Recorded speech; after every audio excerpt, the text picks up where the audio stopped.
মাননীয় স্পিকার, আমার নির্বাচনী এলাকা ব্রাহ্মণবাড়িয়া ২ এর অন্তর্গত আশুগঞ্জ উপজেলা দেশের অন্যতম গুরুত্বপূর্ণ শিল্প, জ্বালানি এবং বাণিজ্য কেন্দ্র হিসেবে প্রতিষ্ঠিত।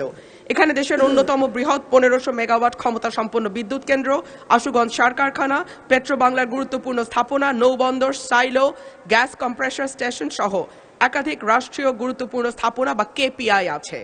পাশাপাশি ৪ শতাধিক চাতাল কল, auto rice mill, dryer industry, প্রায় ৪০টি বাণিজ্যিক ব্যাংকের কার্যক্রম আশুগঞ্জকে জাতীয় অর্থনীতির একটি শক্তিশালী কেন্দ্রবিন্দুতে পরিণত করেছে।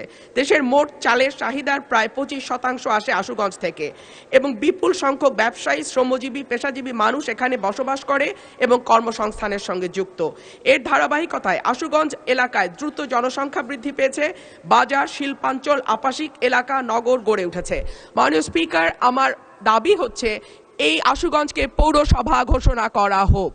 মাননীয় স্পিকার, ব্রাহ্মণবাড়িয়া জেলার অন্তর্গত সরাইল উপজেলা দীর্ঘদিন ধরে নদী ভাঙনজনিত ঝুঁকিপূর্ণ এলাকা হিসেবে পরিচিত।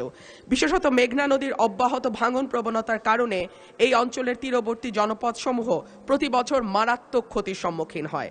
বর্তমানে পানিশ্বর ইউনিয়নের পালপাড়া, শাখাইতি ও শোলাবাড়ি গ্রাম এলাকার নদী ভাঙন অত্যন্ত তীব্র আকার ধারণ করেছে, যা প্রতিদিন বর্ষা সামনে আসছে এবং এই ভাঙন প্রতিদিন আরও খারাপের দিকে যাচ্ছে। এর ফলে অসংখ্য বসতবাড়ি, শিক্ষা প্রতিষ্ঠান, ধর্মীয় উপাসনালয়, কবরস্থান, কৃষি জমি, স্থানীয় অবকাঠামো হুমকির মুখে পড়ছে।